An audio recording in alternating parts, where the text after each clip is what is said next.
Todo comienza en mayo del año 1968 en Cambridge, Inglaterra.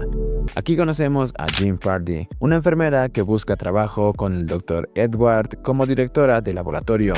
Pero Edward se encuentra en un experimento muy importante con roedores. Al momento de irse, se topa con el doctor, quien lo acepta al puesto solicitado. Al día siguiente, el Dr. Edward le cuenta a Jim sobre su último proyecto, el ayudar a las mujeres que no pueden tener un hijo a hacer posible un embarazo. Los dos van por el Dr. Patrick Steptoe, un médico experto en laparoscopía, para pedirle que se una al equipo de investigaciones que solo son ellos dos. Le piden que forme parte de su equipo en su experimento que trata de fecundar un óvulo fuera del cuerpo. Más tarde continúan hablando del proyecto y necesitan mujeres dispuestas a contribuir con tejido ovárico. El Dr. Patrick duda del proyecto ya que se le vendrán encima las iglesias, la sociedad y el Estado. Pero Edward responde que tendrán el apoyo de las madres. Al día siguiente, Edward y Jim van rumbo al hospital del Dr. Patrick. Al llegar, una enfermera de nombre Matrona los lleva a un laboratorio que autorizó Patrick. 8 meses después, en ese hospital, Patrick se encuentra en una cirugía sacando un óvulo de una paciente. Mientras que Edward y Jim esperan por fuera, al momento que tienen el folículo, ambos se ponen felices por ser el primero de muchos. En la hora del almuerzo, la familia de Edward cuestiona el proyecto de ambos. 4 meses después, en casa de Jim, su madre critica la labor que está haciendo su hija, ya que su madre es cristiana y el único que puede dar vida es Dios. También le menciona que en el hospital del Dr. Patrick practican abortos, pero su hija le explica que no es lo que ella hace, sino ayuda a las mujeres infértiles a tener un hijo. Su madre le dice que si sigue haciendo eso, elija entre su trabajo o ella. Más tarde, en el hospital, Jim explica a un grupo de mujeres sobre los pasos que tienen que seguir por si la fecundación ocurre. Al terminar el día laboral, Jim reprocha las acciones del hospital, ya que en ese lugar practicaban abortos, lo que va en contra de su religión. Matrona le explica que ellos lo ven desde otro punto de vista.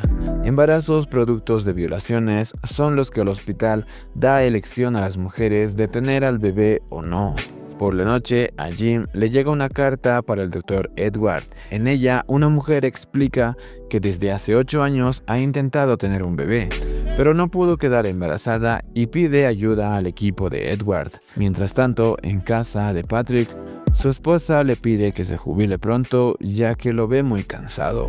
Un año después, Jim y Edward continúan con el experimento. Por primera vez, logran el primer paso. Células de una persona crecieron fuera del útero de un embrión. Ambos sonríen por este logro. En una reunión de médicos y científicos, Edward trata de pedir ayuda económica para hacer crecer su experimento que ayudaría al problema de la infertilidad en mujeres. Pero la otra parte cuestiona muchos puntos, el principal, la sobrepoblación. El equipo discute del que sí necesitaban que aprueben esa financiación, pero Jim les da ánimo de que esa lucha es de los tres y sigan adelante con lo que empezaron.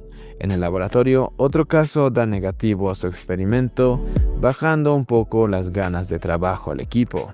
3 años después, Edward les cuenta una noticia al equipo, que lo invitaron a una entrevista por televisión para defender su proyecto. En dicha entrevista, otro científico encara a Edward. Le dice que su proyecto podría traer bebés con anomalías, malformaciones y demás. Edward responde que en la ciencia hay riesgos. La gente lo empieza a buchear por ese comentario. Al día siguiente, Edward y Jim se preguntan por qué la gente no puede ver el lado bueno de su experimento. Por la noche, Edward recibe un mensaje de una prueba de embarazo positivo y rápidamente se comunican con el Dr. Patrick. Al día siguiente, revisan a la paciente de nombre Rachel y Jim invita a una salida al grupo de mujeres infértiles denominadas el grupo del óvulo. Para el otro día, reciben otro positivo y le dan la noticia a Patrick. Él menciona que hay un problema con el primer caso. Según dice que la posición del embrión no está bien y lo confirmó con la laparoscopía. El bebé crecía en un lugar equivocado de las trompas de falopio. Tristes por esta noticia, Jim va a su iglesia, donde reza por su mamá.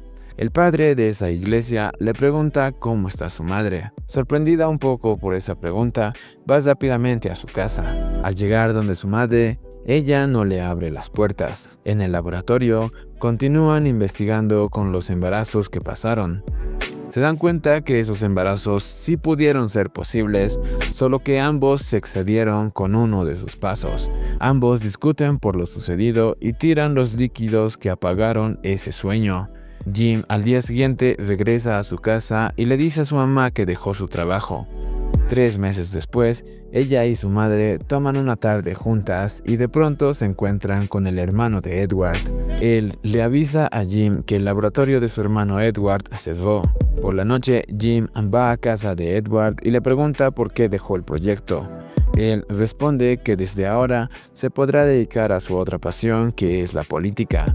Le menciona que otros terminarán su trabajo, que así funciona la ciencia. En casa, Jim confiesa a su madre que ella no puede quedarse embarazada. Su madre se pone un poco mal tras recibir esa noticia. Ella le dice que la única forma de no ver el fracaso es a través de los hijos. Al día siguiente, su madre parte con San Pedro. Al funeral, llega el Dr. Patrick y Matrona. Jim les alcanza una taza de café y les pide continuar el proyecto a Patrick.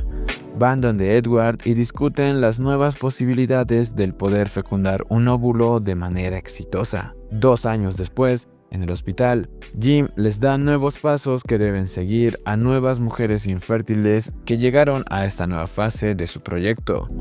En este punto van a monitorear la orina cada día de cada paciente.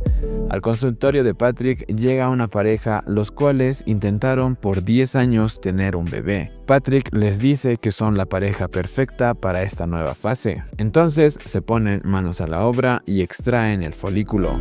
Edward toma el óvulo del mismo.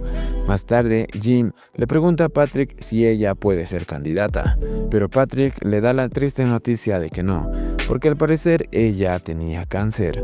En la opinión de Patrick, la endometriosis es muy severa y la ciencia no está preparada para ella. 1 año después, Edward tiene una buena noticia, que su embrión obtuvo 4 células y más tarde 8 células nuevas. Con esa noticia, Patrick alista el quirófano para la implantación del embrión a la paciente. Por la noche, Edward y Jim hablan que la prensa sacará encabezados malintencionados y deben proteger a las pacientes de posibles entrevistas. 1 año después, Patrick da la noticia que el feto ya tiene las medidas para un parto o también podría pasar por cesárea. Por la noche, Edward y Jim llegan al hospital, lugar donde la prensa los esperaba. En la sala de parto, el Dr. Patrick consigue el parto por cesárea. Al escuchar los primeros gritos del bebé, por fin lo consiguieron. Después de 10 largos años buscando este tan anhelado resultado, lo consiguen. Más tarde, Edward da unas cuantas palabras para el equipo, agradeciendo a cada una de las personas que a lo largo de 10 años hicieron esto posible, terminando así esta historia. Esta película está basada en hechos reales. Edward hizo una campaña para que el nombre de Jim esté grabado en una placa en el hospital de Quechua, Inglaterra. 30 años después de la muerte de Jim, a los 39 años de edad por cáncer, como el único miembro del equipo, Edward ganó el premio Nobel en el año 2010. Entre 1969 y 1978, Edward, Patrick, Matrona y Jim trataron a 282 mujeres. Esto resultó en 5 embarazos, de los cuales 2 nacimientos fueron exitosos, Louis y Alastair. Desde el nacimiento de Louis han nacido más de 12 millones de bebés por fertilización in vitro en todo el mundo. Soy Luis de Historias y Resúmenes. No olvides suscribirte, dejar tu like y tu comentario, activar la campanita de notificaciones para que YouTube te notifique cada vez que subo un video nuevo.